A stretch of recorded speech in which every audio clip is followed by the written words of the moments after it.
মনির? ও hospital থেকে যে ওষুধগুলো দিয়েছিল সব একসাথে খেয়ে ফেলেছে। ও মনে আর বাঁচবে না।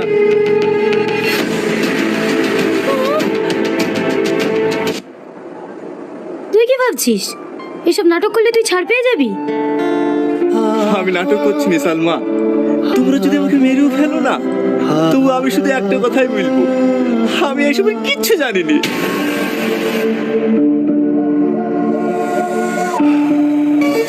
দেখো, আমি তোমাকে একদিনের জন্য হলেও ভালোবেসেছি।